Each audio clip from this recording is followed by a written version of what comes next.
पीले दांत वाली बहू। रंजना कभी ब्रश नहीं करती थी।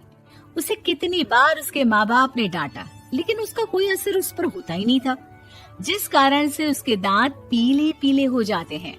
शादी के बाद अरे बहू, वैसे तो तुझ में कोई कमी नहीं है, पर तेरे दांत इतने पीले कैसे हैं बेटा? कैसे मतलब? कोई सर्जरी थोड़ी ना कराइए। वो तो क्या नाम, मैं ब्रश नहीं करती थी तो पीले हो गए। अब क्या करूं? आप कहें तो लाल करवा लूं या फिर काले? यार ये क्या है, क्यों माँ से लड़ रही हो? लड़ रही हूँ? अरे मैं लड़ रही हूँ या ये बोल रही है कि दांत पीले हैं, पीले। अरे तपस्या थोड़ी ना की है इन्हें पीले करने के लिए। बकायदा ब्रश नहीं किया है 20 साल तक, तब जाकर। छी, कैसी बात कर रही हो? ये उस वक्त तो पीले नहीं थे जब हम लोग तुम्हें देखने आए थे। अरे तब साफ करवा लिया होगा डेंटिस्ट के पास जाकर। अब देखो कैसे पीले पीले लग रहे हैं। रंजना सास की तरफ गुस्से से देखती है। फिर शुरू हो गई पीले पीले पीले। अरे पीले तो तब भी थे जब मेरे हाथ का रसगुल्ला उड़ा उड़ा कर खा रही थी और बोल रही थी, लड़की नहीं गुणों का खजाना दे रहे भाई साहब आप। खैर, अब वो लोग करते भी तो क्या करते, पीले दांत वाली बहू पल्ले पड़ी थी तो झेलना तो था ही। एक दिन कीर्तन में रंजना गाना गा रही थी। अरे कमला बहन, माँ का द्वार है, यहाँ तो सब शुद्ध होकर आते हैं, फिर अपनी बहू को ब्रश भी नहीं करवाती तुम। दूर से पीले पीले दांत भक्ति में बाधा उत्पन्न कर रहे हैं। अरे कोई 2 साल की बच्ची थोड़ी ना लेकर आई हूँ मैं बहू बनाकर। अच्छी खासी लड़की है, अरे कैसे करवाऊं ब्रश? ये तो उसे खुद करना चाहिए ना।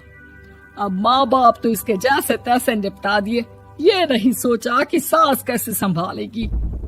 सास बहू को लेकर घर आ जाती है, लेकिन सोच लेती है कि अब इसे लेकर कहीं नहीं जाएगी।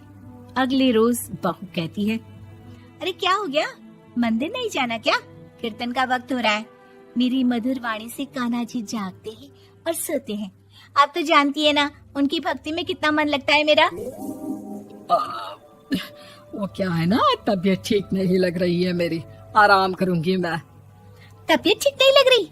अभी तो मिथुन के गाने पर नाच रही थी आप, और अब बोल रही है कि तबीयत ठीक नहीं लग रही। अरे भक्ति में मन लगा लो सासू माँ, ऊपर जाना है, क्या मुंह दिखाओगी आप? हाँ? सास को बहू की बात पर गुस्सा आ जाता है। मैं क्या मुंह दिखाऊंगी, इसकी चिंता तो ना कर, समझी? अपने मुंह की चिंता कर, जो ये पीले पीले दांत लेकर हर जगह पहुंच जाती है। पता है लोग कितना मजाक बनाते हैं। ना जी ना, मैं नहीं जाना कहीं तेरे साथ। तो ये बात है, कोई ना, मत जाओ, मैं अपने कमरे में ही बैठकर भक्ति कर लूंगी। ऊपर वाला दांत थोड़ी ना देखता है, मन देखता है, भावना देखता है। और अरे बस बस, तू सब कुछ दिखा, बस ये सफेद चमकदार दांत ना दिखाना किसी को, है? जा यहाँ से। बहू को सास की बात का कोई फर्क नहीं पड़ता, वो तो जैसी थी वैसी ही रह जाती है। सुबह नहाकर किचन में खाना बनाना, फिर खाना खाना, कीर्तन भजन करना और सो जाना। एक दिन, माँ जी मैं सहेली के घर जा रही हूँ, शाम को लेट आऊंगी। हाँ हाँ तो जाना, मैंने कौन सा तेरी आरती करनी है घर पर बैठकर।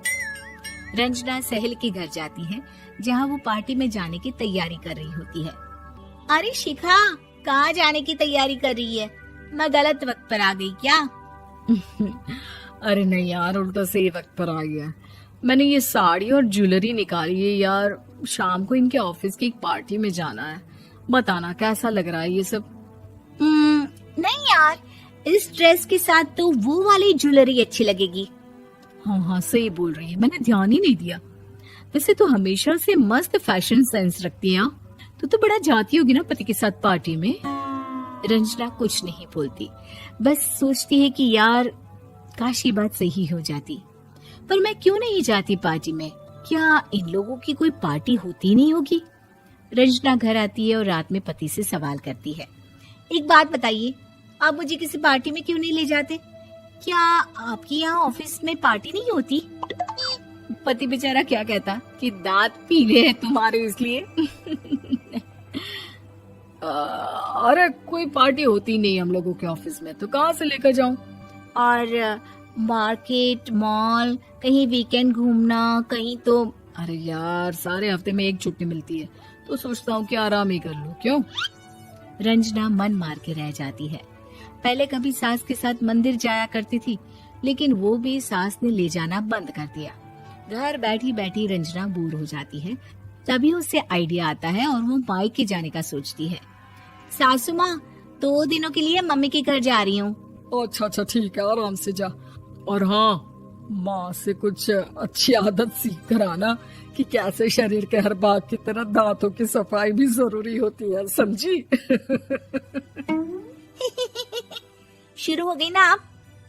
वो लोग आपकी तरह नहीं है कि छोटी छोटी बात का बतंगड़ बना दे। उन लोगों के लिए मैं मायने रखती हूँ, ना कि मेरे पीले पीले दांत। रंजना माँ को बिना बताए उन लोगों को सरप्राइज देती है, लेकिन जैसे ही वो दरवाजे पर पहुंचती है, अंदर देखती है कि घर वाले कहीं जा रहे होते हैं। अब माँ, काश रंजना दीदी के दांतों वाली प्रॉब्लम नहीं होती, तो वो भी हम लोगों के साथ चलती ना बुआ जी की बेटी की शादी में। हाँ बेटा, लेकिन अब उसे कौन समझाए कि उसको उसके पीले दांत नहीं दिखते, लेकिन उसके आसपास के लोगों को कितना एम्बैरेसिंग फील कराते हैं। मुझे तो कितनी बार उसके स्कूल की टीचर ने शिकायत की कि उसके साथ कोई लड़की बैठना भी नहीं चाहती, और ना ही कॉलेज में कोई उससे बात करना चाहता था। लेकिन पता नहीं क्यों उसे ये बात समझ में ही नहीं आती। कोई कमी नहीं है उस लड़की में, बस यही कि दांत पीले हैं। वो तो भला हो जीजा जी और उनकी माँ का, जो दीदी को जैसी है वैसे ही रखा हुआ है। रंजना को अपने घर वालों की बात सुनकर बहुत दुख होता है। वो सोचती है कि वो क्या करे, लेकिन फिर वो सीधा डेंटिस्ट के पास जाती है, अपने दांत चमकाती है और कसम खाती है कि वो रोज ब्रश करेगी। अरे क्या हो गया? तुम तो 2 दिनों के लिए गई थी ना, पर कोई ना, अच्छा है, चलो आ गई तो। रंजना सास के सामने आकर खड़ी हो जाती है और पूरी स्माइल करती है, उसके चमकदार दांतों को दिखाती हुई। हैं? चले मंदिर। माँ, मुझे माफ कर दीजिए, मैंने आप लोगों को बहुत एम्बैरेसिंग फील करवाया। मैं आज से रोज ब्रश करूंगी।